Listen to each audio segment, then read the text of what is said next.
Hello दोस्तों, आज हम देखेंगे सीआरपीसी के सेक्शन 41A और उससे आगे। लास्ट वीडियो में हमने देख चुका है सेक्शन 41, जिसमें कहा गया है कि किस कंडीशन में पुलिस अरेस्ट कर सकता है विदाउट वारंट। तो उसका लास्ट वीडियो पूरी अच्छी तरह से डिटेल में डिस्कस किया गया है, जिसका निमोनिक था कि सीपी सोल्जर। इतने सीपी सोल्जर वर्ड है, मीन्स सन्नी देओल और प्रीति जिंटा दोनों ने बनाया था सोनी सोल्जर फिल्म।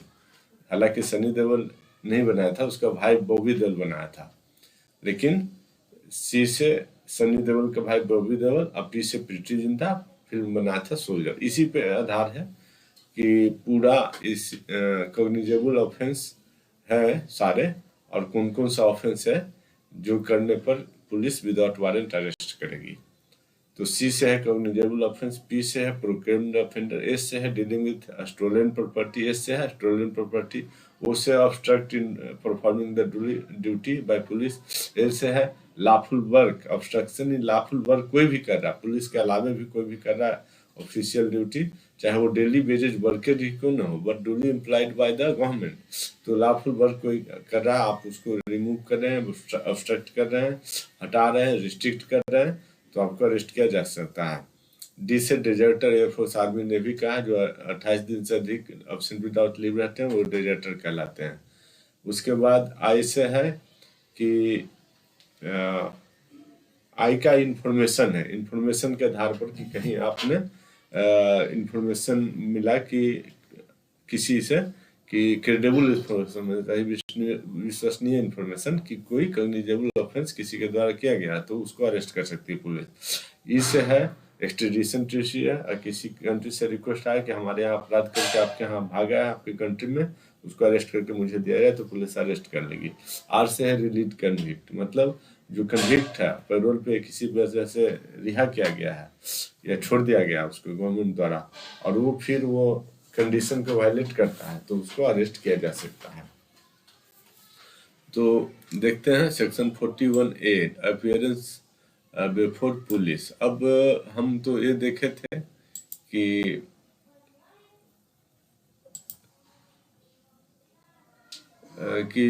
पुलिस को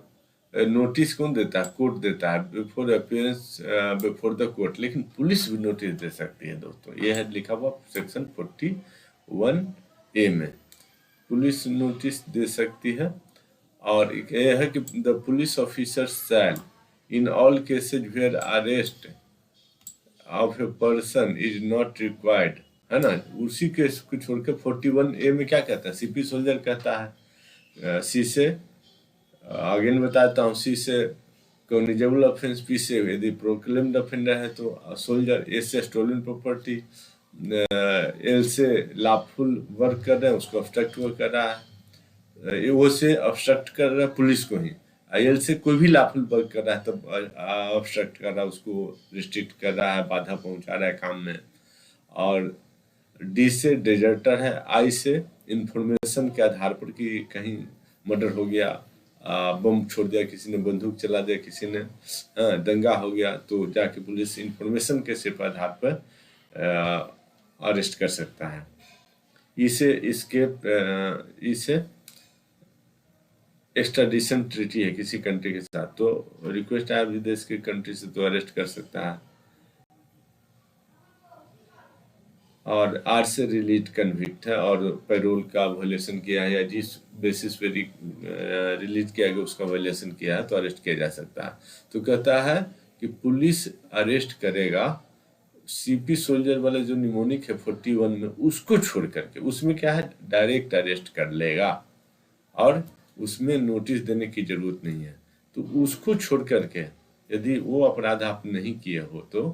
पुलिस सभी केस में सिर्फ पहले इशू करेगा नोटिस, आपको लव लेटर भेजेगा, आपको चौकीदार द्वारा सूचना भेजेगा कि आप आइए और थाने में अपियर होइए, है ना। इन issue A notice directing the person against whom a reasonable complaint has been made और credible information has been received। देखिए दोस्तों, हमेशा एक क्वालिफाइंग वर्ड लगा रहता है, जैसे कंप्लेंट हैज बीन मेड, तो फॉल्स कंप्लेन हो सकता है। तो इसलिए यहाँ लिख दिया है कि reasonable complaint has been made, इसलिए यहाँ लिख दिया है कि रीजनेबल कंप्लेंट, कंप्लेंट कैसा होना चाहिए, रीजनेबल होना चाहिए। और उसके बाद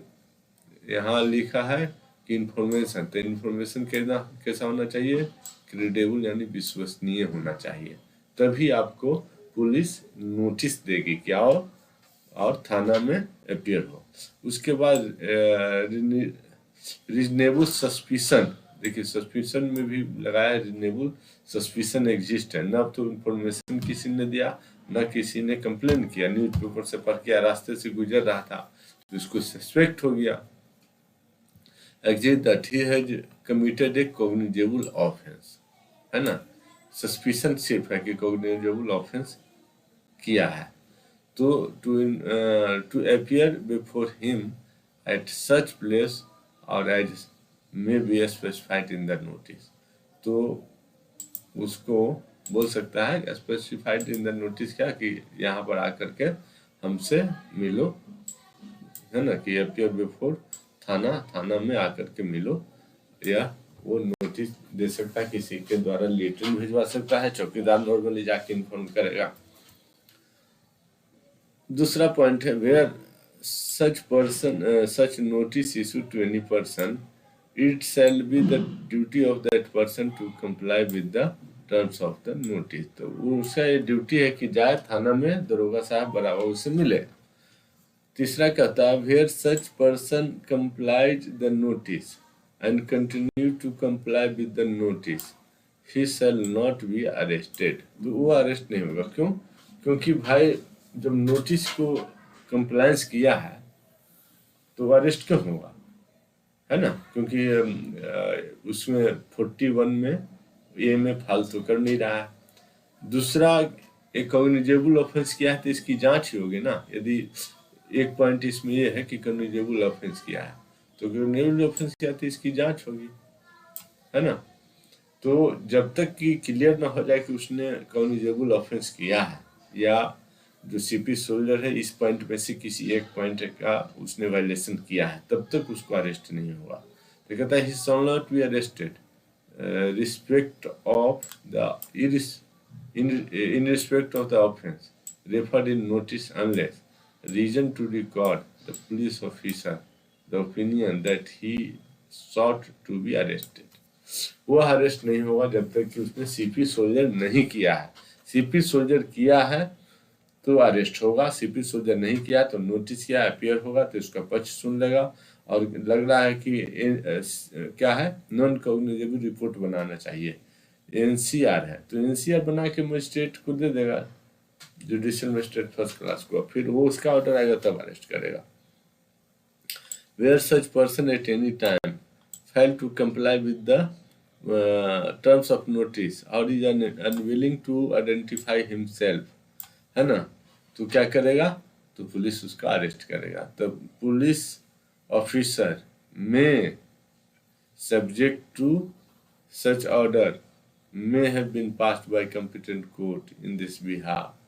arrest him for the offence mentioned in this notice. The police officer may subject to such order may have been passed by competent court, तो competent court कोई भी ऑर्डर पास करेगा तो उसको कंप्लायंस में उसको अरेस्ट कर सकता है। when such police at any time fail to comply with the terms of when such person at any time fail to comply with the terms of the notice, है ना, और unwilling to identify himself, the police में तो क्या करेगा, police उसको arrest कर सकता है, ठीक है। या आप कोर्ट का डायरेक्शन लेगा कि कोर्ट क्या नॉन कॉग्निजेबल लग रहा है कि ऑफेंस है, तो वो कोर्ट का डायरेक्शन लेगा कि कोर्ट क्या कहता है उसके अनुसार करेगा, और कॉग्निजेबल ऑफेंस का लग रहा है तो तुरंत अरेस्ट कर लेगा। अब चलिए सेक्शन 41B में कि procedure of arrest and duties of officer making arrest, तो 41B में कहता है प्रोसीजर क्या है अरेस्ट का और ड्यूटीज ऑफ मेकिंग अरेस्ट क्या है। तो कहता है कि every police officer while making an arrest shall bear an accurate क्या uniform, accurate uniform visible and clear name plate and identification of his name which will facilitate easily identification. मतलब uniform में होगा और नेम प्लेट पहने हुए रहेगा। कोई भी पुलिस ऑफिसर जो यूनिफॉर्म में नहीं है, नेम प्लेट नहीं पहने हुए, अरेस्ट नहीं कर सकता किसी को, ऐसा कह रहा है। Prepare a memorandum of arrest which shall be, एक अरेस्ट मेमोरेंडम ऑफ अरेस्ट तैयार करेगा, एक सूची बनाएगा जिसमें क्या लिखेगा, पहला पॉइंट लिखेगा attested bye at least one witness, उसी गांव के, उस लोकेलिटी के एक विटनेस द्वारा अटेस्टेड होगा कि मैं स्वयं उस व्यक्ति को अरेस्ट कर रहा हूँ। अरेस्ट करने का प्रोसीजर है। Who is a member of family of the arrested, arrested person के एक फैमिली मेंबर से अरेस्ट क्या करेगा, सिग्नेचर कराएगा। Reasonable member of the locality और who has made where the person is made, या उस गांव के किसी रीजनेबल मेंबर के साइन लेगा। सॉरी, या तो फैमिली मेंबर का साइन लेगा या उस गांव के कोई रिस्पेक्टेबल मेंबर का साइन लेगा, या लोकेलिटी के रिस्पेक्टेबल मेंबर का। उसके बाद दूसरा कहता है कि countersign by the person arrested, और जो पर्सन अरेस्टेड है उसका भी काउंटर साइन नीचे लेगा। इन्फॉर्म द पर्सन अरेस्टेड, और तीसरा पॉइंट कहता है कि इन्फॉर्म करेगा अरेस्टेड पर्सन को unless the memorandum is attested by member of his family, यदि उसके फैमिली मेंबर से साइन नहीं किया है तो ये करेगा, क्या करेगा, इन्फॉर्म करेगा that he has a right to have a relative और friend named by him to be inform of his arrest, कि he has a right to have a relative और friend named by him to be informed of his arrest। तो उस person को बताएगा कि तुम्हारा कोई रिलेटिव है, तुम्हारा कोई फैमिली है, तो उसको तुम हमारे फोन से फोन करके बता सकते हो, है ना। तो उसको बता या बताओ उसका एड्रेस, तो जाके पुलिस उसको बताएगा कि ऐसे ऐसे इस आरोप में उसको अरेस्ट किए हैं। तो अरेस्ट करने से पहले आप ये देखिए कि पुलिस को अरेस्ट करने से पहले क्या क्या करना है। तो पहला बात तो कि उसको यूनिफॉर्म पहनना है, नेम प्लेट पहनना है, पहला बात हो गया। दूसरा बात कि एक आदमी से साइन करवाना है, उसके फैमिली मेंबर से साइन करवाना है, या उसके लोकेलिटी वाला से साइन करवाएगा कि उसके लोकेलिटी में कोई मेंबर है उससे साइन करवाएगा, रिस्पेक्टेबल मेंबर होना चाहिए। दूसरा है काउंटर साइन करेगा अरेस्टेड पर्सन से। तीसरा पहला कि यूनिफॉर्म पहना है, दूसरा नेम प्लेट पहना है, तीसरा एक फैमिली मेंबर साइन लेगा, चौथा फैमिली मेंबर नहीं है तो एक रिस्पेक्टेबल मेंबर से उस लोकेलिटी का रिस्पेक्टेबल मेंबर साइन लेगा, चौथा हो गया। पांचवा कि काउंटर साइन अरेस्टेड पर्सन भी करेगा, इन्फॉर्म एक्यूज भी करेगा। उसके बाद छठा है कि inform the arrested person, arrested person को भी इन्फॉर्म करेगा कि तुम अपना कोई एक फैमिली मेंबर को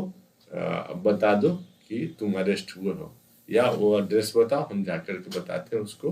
कि अरेस्ट किया है। तो दोस्तों देखिए, बहुत लोगों को जानकारी नहीं रहता है, तो आपको ये बात पुलिस को बता दीजिएगा कि सर सेक्शन 41B CRPC का आपने फॉलो नहीं किया, और आपने न तो यूनिफॉर्म पहना और न तो आप नेम प्लेट पहने, उसके बाद न तो आप अरेस्टेड किए हैं, तो arrested bye at least one witness, attested one witness से न तो साइन लिए, उसके फैमिली मेंबर से न तो एक साइन लिए, न तो रिस्पेक्टेबल मेंबर साइन लिए, और न किसी उस अरेस्टेड पर्सन के काउंटर साइन लिए, और न तो आप उसको इन्फॉर्म किए कि तुम अपना एक फैमिली मेंबर को बता दो कि तुम अरेस्ट हो गया हो, या एड्रेस बताओ मैं जाके बता देता हूँ। तो कुछ नहीं किया, आप उसको बता दीजिए और ये वायलेशन होगा। तो वह मीन्स पढ़ा लिखा हो, समझदार हुआ तो अरेस्ट नहीं करेगा, ये सबका पालन करेगा। उसके बाद है 41C control room at district. तो कंट्रोल रूम एट डिस्ट्रिक्ट में क्या होता है, तो every state shall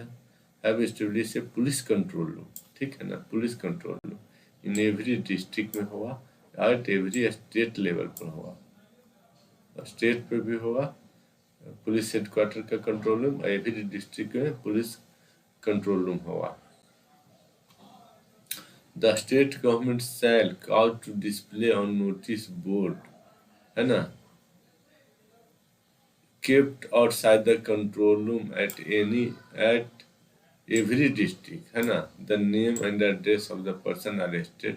and the name and the designation of police officer who made the arrest, ठीक है। डिस्प्ले कहाँ करेगा, outside the control room, control room से भी आप पता कर सकते हैं कि कौन पुलिस कौन व्यक्ति जाकर के अरेस्ट किया है और कौन व्यक्ति अरेस्ट हुआ है, क्योंकि आतंकवादी जाके अरेस्ट कर लेगा तो कंट्रोल रूम में तो लिखाएगा नहीं, तो आप पुलिस को एफआईआर कीजिए कि कुछ लोग आए थे पुलिस ड्रेस में, वो आकर के हमारे लड़का को, हमारे मतलब भाई को अरेस्ट करके ले गया है, तो इस तरह से तुरंत एक्शन लिया जाएगा। ऐसा नहीं कि कोई भी पुलिस अरेस्ट में आया गलत झूठा आतंकवादी और उसको अरेस्ट करके लेके चला गया तो आप शांत नहीं बैठेंगे। वहाँ पर आप पुलिस कंट्रोल रूम में पता कीजिए कि स्वयं सो आदमी आज अरेस्ट हुआ है या नहीं, क्योंकि मान लीजिए थाना वाला अरेस्ट किया है तो वो आपसे झगड़ पड़ेगा कि हुआ है और दोबारा क्यों पूछ रहे हो, तो मिसबिहेव वो करेगा, तो क्या कीजिए पुलिस कंट्रोल रूम में आप पूछिए। दूसरा कहता है कि the control room at police headquarter और state level shall collect from time to time detail, है ना, detail about the person arrested and the nature of offense with which they have charged and maintain a database of information of the general public। तो आप state police control room मतलब क्या बोलते हैं, outside the control room at every district level तो होगा ही। दूसरा police control room at police headquarter at the state level, police headquarter में जहाँ कंट्रोल रूम है वहां पर भी स्टेट लेवल का मतलब डीजीपी के पास होगा control room, police control room, और प्रत्येक एसपी के पास होगा पुलिस कंट्रोल रूम। तो डीजीपी वाला जो पुलिस कंट्रोल रूम है वहां भी आप जानकारी ले सकते हैं कि हमारा लड़का का स्वयं स्व नाम है वो अरेस्ट हुआ है क्या, तो बोलेगा नहीं, तो नहीं तो स्टेट लेवल दोनों बोल दिया नहीं और डिस्ट्रिक्ट लेवल वाला पुलिस कंट्रोल रूम बोल दिया नहीं, तो आप एफआईआर कर दीजिए। उसके बाद है डी 41D, जिसमें कहता है कि the right of arrested person to meet an advocate of his choice during interrogation. तो क्या है, जो भी पर्सन अरेस्टेड हो गए हैं, जो भी पर्सन अरेस्टेड हो गए हैं तो राइट है उनका अरेस्टेड पर्सन का टू मीट एन एडवोकेट, कि एक वकील से वो मिले, ऑफ हिज चॉइस, अपने पसंद का कोई वकील से वो मिल सकता है अरेस्ट हो गया उसके बाद, ड्यूरिंग इंट्रोगेशन, जब भी वह पूछताछ कर रहा तो, है ना। When A person is arrested और इंट्रोगेटेड बाय पुलिस, जब भी पुलिस से अरेस्टेड हो गया है तो वकील जाकर के कस्टडी मिल सकता है, पुलिस कस्टडी में। He shall be entitled to meet an advocate of his choice, तो अपने वकील को वहां बुला करके मिल सकता है ड्यूरिंग इंट्रोगेशन, है ना, दो नॉट थ्रू और द इंट्रोगेशन। आप 10 मिनट मिल लीजिए, वकील साहब हैं, 10 मिनट आप मिल लीजिए, उसके बाद आपको ये नहीं कि वो कितना समय तक अरेस्ट करके रखने के लिए उतरा जाए, 24 आवर, तो 24 आवर उसके साथ नहीं रहना है, मैक्सिमम 24 आवर, तो 24 आवर 2 घंटा 4 घंटा 2 घंटा 5 घंटा 6 घंटा इतना मिल लीजिए, लेकिन आप हमेशा उसके साथ सोचे कि रहें तो ये नहीं हो सकता है। कुछ इन्फॉर्मेशन लेना हो तो लेगा, आप समझा दीजिए कि पुलिस क्या बोलेगा तो आप देने के लिए बाध्य हैं, क्या नहीं बोलेगा तो देने के लिए बाध्य नहीं है। अच्छा, एक बहुत ही इंटरेस्टेड है दोस्तों, बहुत ही इंपॉर्टेंट है कि arrest on refusal to give name and address. तो पुलिस का सिर्फ पावर है कि कॉग्निजेबल ऑफेंस में अरेस्ट करे, सीपी सोल्जर में अरेस्ट करे, लेकिन उसको सिर्फ एक एक्सेप्शन है कि यह भी पावर है कि आप नाम और पता सही सही नहीं बता रहे हो तब भी वो आपको अरेस्ट कर लेगा। तीसरी बात, प्रत्येक जज का पावर यह है, जुडिशियल मजिस्ट्रेट हो, सेशन जज हो, हाई कोर्ट के जज हो, सुप्रीम कोर्ट के जज हो, कि आप कॉग्निजेबल ऑफेंस कर रहे हैं तो आपको अरेस्ट कर सकता है या करवा सकता है। नॉन कॉग्निजेबल ऑफेंस भी कर रहे हैं तो उसको किसी के मतलब ये ऑर्डर लेने की जरूरत नहीं जुडिशियल मजिस्ट्रेट का, वो आपको अरेस्ट सीधा कर सकता है या करवा सकता है, फिर उसके बाद जुडिशियल कस्टडी में भेज सकता है। तो यहाँ कहता है कि arrest of person on refusal to name and address, तो एक यहाँ एक्सेप्शन है कि नॉन कॉग्निजेबल ऑफेंस में भी पुलिस भी आपको अरेस्ट कर सकता है। यदि आपको नाम पूछे तो आप नाम गलत बताए, एड्रेस पूछा तो आपने एड्रेस गलत बताया। तो देखते हैं दोस्तों, when any person who in presence of a police officer has been committed or has been accused of committing a non-cognizable offense, है ना, कि कोई पर्सन है जो प्रेजेंस ऑफ पुलिस ऑफिसर है, नॉन कॉग्निजेबल ऑफेंस कमिट कर दिया है या कमिट करने के आरोपी, ठीक है, हैज कमिटेड और has been accused of committing a non cognizable offence, और आपको थाना में लाया गया है। On demand of such officer to give his name and address, है ना, कि नाम अपना नाम पता बताओ जी, तो गिव हिज नेम और address whichever which such officer has reason to believe to be false, आपने गलत बता दिया है तो क्या करेगा, और ही में arrested bye such person officer in order that his name and residence में बी असर्टेड। तो वो आपको पुलिस अरेस्ट कर लेगी, ताकि जब तक सही नाम पता नहीं बताओगे तब तक तुम अरेस्ट रहो, और वो पता जब तक चल न जाता उसको सही नाम और पता, तब तक वो आपको अरेस्ट करके रख सकता है। ये बहुत इम्पोर्टेंट है दोस्तों। यदि आता भी है कि 42 सेक्शन क्या कहता है, या एमसीक्यू में आता है, उसके 4 चॉइस रहेगा, या आपसे ये पूछ दे कि कौन सा ऐसा सेक्शन है जिसमें कि पुलिस नॉन कॉग्निजेबल ऑफेंस में भी एक्यूज को अरेस्ट कर सकता है, तो वह सेक्शन 42। यदि आप नाम गलत बताते हो, पता गलत बताते हो, या बताने से नाम इनकार करते हो, पता बताने से इनकार करते हो, तो आपको अरेस्ट किया जा सकता है। उसके बाद नेक्स्ट है, when the true name and residence of such person have been ascertained, जब उसका सही नाम और पता चल गया है, he shall be released on his executing a bond, तो क्या है कि he shall be released, उसको बॉन्ड लेकर के रिलीज कर देगा कि जब भी जरूरत पड़ेगा तो आप बोल सकते हैं थाना में या कोर्ट में, या कोर्ट का जब नोटिस जाएगा, थाना का जब नोटिस जाएगा तो आप आना, आप अपियर होना, और बॉन्ड ले लिया, पर्सनल बॉन्ड हो गया, इसको कहते हैं। कहता है विथ श्योरिटीज। विथ श्योरिटीज क्या हो गया कि 2 आदमी को और लेगा, या 1 आदमी कम से कम, श्योरिटीज लिखा है तो 2 आदमी को कम से कम लेगा, श्योरिटी लिखता तो 1 आदमी होगा, तो 2 आदमी से और लेगा कि जब ये भाग जाए, थाना बुलाए, कोर्ट बुलाए, तो इसको आना है, तुम भी लिख कर दो, नहीं आएगा तो मैं जिम्मेदार होऊंगा। और कहता है या विदाउट श्योरिटी, या खाली इसका पर्सनल बॉन्ड ले लेगा और श्योरिटी नहीं लेगा। To appear before a magistrate so required, है ना, कि उस मजिस्ट्रेट के पास वो अपियर होगा, नहीं तो मैं जिम्मेदार हूँ। और सिक्योरिटी के साथ साथ सिक्योरिटी भी ले सकता है। 10,000 रुपये के प्रॉपर्टी का तुम तीनों, एक तो एक्यूज भी और 2 पर्सन और जो सिक्योरिटी लाया है एक्यूज ने, वो दोनों भी जमा करो। मोटरसाइकिल का कागज हो सकता है, सेल डीड का कागज हो सकता है, जमीन का रसीद हो सकता है, या जो भी है जो 10,000 का, मान लीजिए 20,000 लिखा तो 20,000, 30,000 लिखा तो 30,000, 50,000 लिखा तो 50,000 का कागज एक जमा होगा। Provided that if such person is not resident in India, the bond shall be secured by our surety or surety resident in India. Provided that such person is not resident in India, the bond shall be secured by surety resident in India. कहता है कोई विदेशी है और उसको नाम आया है कि उसने ऐसा अपराध करके भाग गया है, तो उसको क्या होगा कि उसको रिलेटिव का श्योरिटी एक भी चलेगा, उसको बाकी में एक नहीं चलने बोला है, एक भी चलेगा, या उसके दो रिलेटिव का उसका क्या लिख कर ले लेगा, श्योरिटी ले लेगा, उसका बॉन्ड लिख कर ले लेगा कि आप रिस्पॉन्सिबल हो गए यदि वह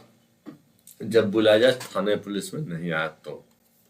उसके बाद नेक्स्ट चलते हैं, shall be true name and residence of such person not be certain within 24 hours from the time of arrest should he fail to execute a bond और should he fail to execute a bond। कहता है कि 24 घंटा में अपना नाम पता भी नहीं बता रहा, नाम पता उसका पता भी नहीं चल रहा और वो बॉन्ड भी नहीं दे रहा, तो क्या करें। तो आगे देखते हैं, if so required to furnish a sufficient surety, वो भी फेल हो रहा है, तो he shall forthwith forward to nearest magistrate having jurisdiction। भाई कॉग्निजेबल नाम पता नहीं बता रहा, नाम पता चल भी नहीं रहा, बॉन्ड भी नहीं भर रहा, और श्योरिटी भी if so required श्योरिटी भी नहीं दे रहा है, मतलब विदेशी है तो सिर्फ श्योरिटी देना चाहिए, वो भी नहीं दे रहा, तो ये मजिस्ट्रेट को दे देगा, मजिस्ट्रेट उसको जुडिशियल कस्टडी में फिर भेज देगा। तो आज के लिए इतना ही दोस्तों, थैंक यू, बाय दोस्तों, please like share and subscribe.